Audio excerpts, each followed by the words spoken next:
Welcome Exiles, to the first episode in my new Path of Exile series called One Exalt Challenge.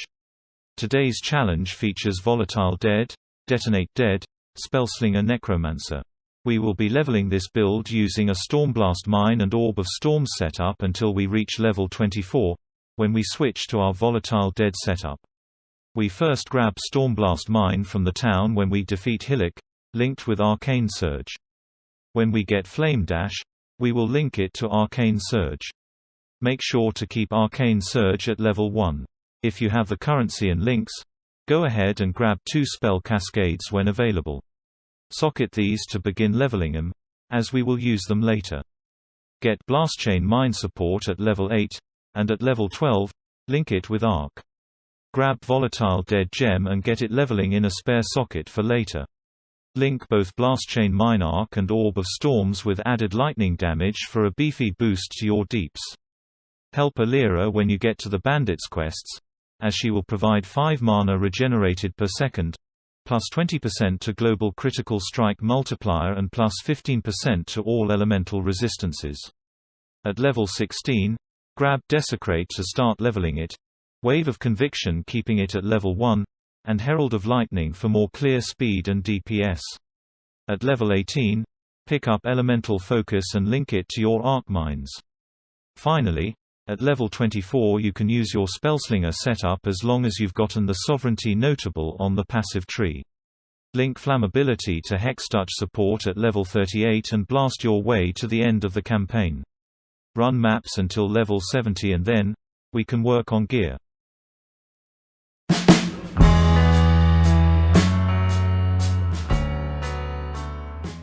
When putting this build together, I traded an Exalted Orb for 165 Chaos. This was my budget. I subtracted 15 Chaos Orbs for rolling flasks, coloring sockets, which I mainly used the Jeweler's Orb strategy, and other crafting to get my gear as close to perfect as possible.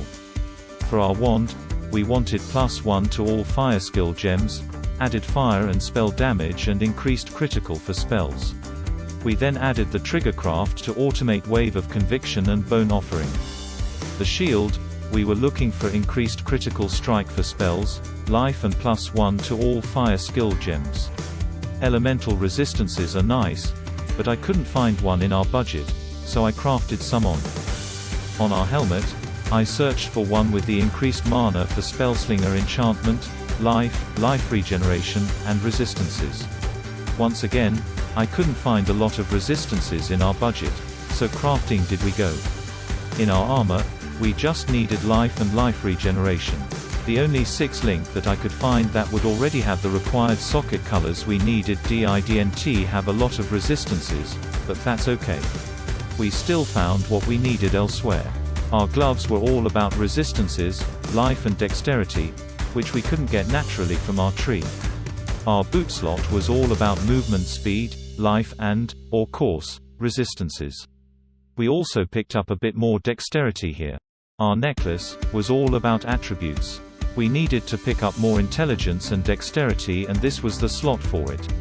We also grabbed some more life and resistance, and as an added bonus, we go some life leech. Our first ring, we wanted a Death Rush Amethyst ring. This ring provides life leech, onslaught, chaos resistance and life. A great item for a lot of builds that is often overlooked. Our second ring slot was all about the curse. Cursing enemies with flammability on hit is amazing for single target and tougher bosses, and the life and resistances were a must. The belt was easy, life regeneration and most importantly, flask life recovery. The chaos resistance here also went very far in getting us very near capped. Our 2 jewels are Anatomical Knowledge for more life and critical strike chance and Replica Conqueror's efficiency for the reduced mana cost, making it much cheaper on our mana pool to cast Frenzy. Now, let's rate the build. For accessibility of items, this build is rated 5 stars. Every item here was easy to find within our budget and gave us plenty of life regeneration, damage bonuses and elemental resistances, including near capped chaos resistance. For mapping, we are rating this a 5-star also. Clearing is fast and efficient and is a ton of fun. And finally, For bossing, we are going to rate this build a 3-star. The build does handle bosses, but the DPS makes it slightly painful, and you'll need very good mechanics to prevent dying. All that together makes the total build rating 4 stars. It's fully functioning, easy to level and put together, and a ton of fun to play. That is it for this build showcase. Please comment down below any questions you may have. I have linked the path of building in the description. If you liked this video and want to see more, leave a like and a subscription. Thank you for your time, and please Exile, stay safe.